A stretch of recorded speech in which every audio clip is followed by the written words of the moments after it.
বিশ্বের সবচেয়ে স্বনামধন্য এবং সেরা বিশ্ববিদ্যালয়গুলোর মধ্যে অন্যতম যুক্তরাষ্ট্রের বোস্টনে হার্ভার্ড ইউনিভার্সিটি।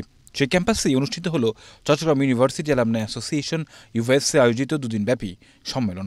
এই সম্মেলনের মাধ্যমে সদস্যদের বিনোদন, সৃজনশীলতা এবং মানসিক প্রশান্তি লাভ করবে বলে জানান আয়োজকরা।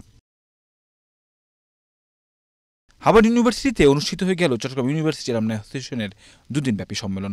শুরুর দিনে উদ্বোধনী অনুষ্ঠানে ফিতা কেটে উদ্বোধন করেন সম্মেলনের চেয়ারম্যান ও চট্টগ্রাম ইউনিভার্সিটি অ্যালামনাই অ্যাসোসিয়েশনের সভাপতি Raihanul Islam Chowdhury, MBA। The sustainable quality education, the building an equitable future for all. Organized by Chile University Alumni Association of USA, the host state Chile University Alumni Association of USA, Massachusetts. This is a great pleasure. Innocent lives, students, teachers, and fellow citizens, and extend our heartiest sympathies to their families. May the Almighty Allah.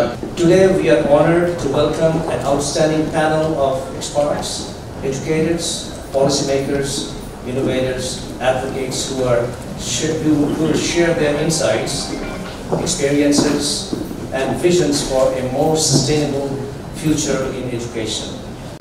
Chittoor University Alumni Association of USA we formed about in 2017. We can help our university, our beloved university that we graduated from or we attended.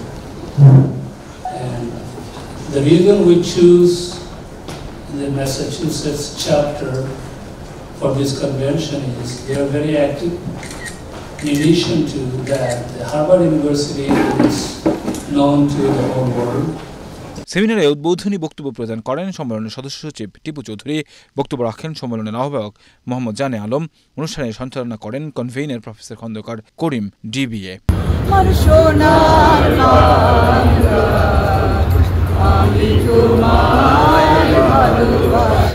পরে লাইব্রেরির সামনে group ছবি তোলেন আগত অতিথিরা। পরে Harvard campus ঘুরে দেখেন তারা।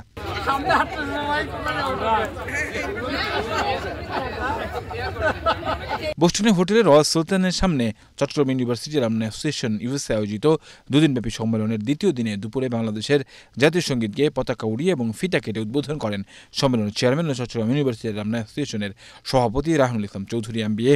ওই সময় আহ্বায়ক মোহাম্মদ জানে আলম, সদস্য সচিব টিপু চৌধুরী, প্রফেসর খন্দকার করিম, DBA সহ সকল সদস্যবৃন্দ অংশগ্রহণ করেন।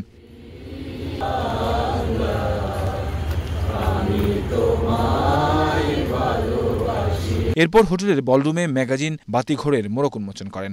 এই ম্যাগাজিনটা করার জন্য আমাদের টিপু চৌধুরী ছাড়াও আরেকজনের কথা না বললেই নয়। পরে প্রাক্তন ছাত্রছাত্রীরা বিশ্ববিদ্যালয়ে ফেলে আসা দিনের স্মৃতিচারণ করেন। বিশ্ববিদ্যালয়ের সেই সোনালী দিনগুলোকে স্মরণ করি। আমরা সবাই এই মুহূর্তে যদিও সশরীরে এখানে আছি, সবার মন পড়ে আছে জালুকতলায়, প্রিয় ক্যাম্পাসে, ট্রেন স্টেশনে, বাস স্টেশনে, কোথাও না কোথাও। চট্টগ্রাম বিশ্ববিদ্যালয় আসলে অনেক স্মৃতিতে জড়িত এবং আমি নিজেকে প্রাউড ভাবি চট্টগ্রাম বিশ্ববিদ্যালয়ের ছাত্র হিসেবে। আমরা যখন ইউনিভার্সিটিতে ছিলাম, আপনারা জানেন MBA এবং BBA লেখাপড়ার প্রেশার অন্যান্য সাবজেক্টের তুলনায় একটু বেশি ছিল, তাকে স্যার অবশ্যই জানেন। চট্টগ্রাম বলতে যে আমি প্রথমে আমার কথাগুলি বলি যে চিটাগাং আমাকে সাংঘাতিকভাবে ইন্টারন্যাশনালি পরিচিত করেছে কাজে। এরপর স্থানীয় শিল্পীরা আবৃত্তি, নাচ ও গান পরিবেশন করেন। মেঘ বলল, যাবি? অনেক দূরে গেরুয়া নদী, অনেক দূরের আটলা পাহাড়, অনেক দূরের গহন সেবন।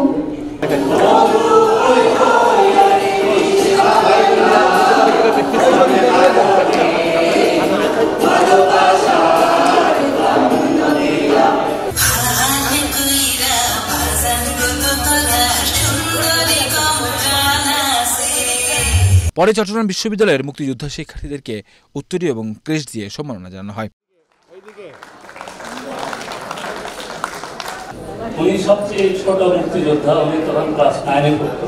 রাতে খ্যাতিমান শিল্পী সামিনা চৌধুরী, রেজওয়ানা চৌধুরী বন্যা, ডক্টর লীনা তাপসী, নকিব খান ও কিশোর দাস সহ অনেক গুণী শিল্পীরা গানে গানে মাতিয়ে তোলেন।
আগামীতে অন্য কোনো বিশ্ববিদ্যালয়ে এমন আয়োজনের কথা ঘোষণা করেন সভাপতি রাহুল ইসলাম চৌধুরী, যাতে চট্টগ্রাম বিশ্ববিদ্যালয়ের সাথে কৃষ্টি কালচার বিনিময় করা যায়। আমরা প্রত্যেকটা অনুষ্ঠান আমরা নামকরা বিশ্ববিদ্যালয়ে করবো, এই জন্য যে আমাদের চট্টগ্রাম বিশ্ববিদ্যালয়ের সাথে আমাদের একটা যোগ সাজস্য এবং চট্টগ্রাম বিশ্ববিদ্যালয়কে আমরা পরিচিত করতে পারি সারা আমেরিকা ব্যাপী বিশ্ববিদ্যালয়।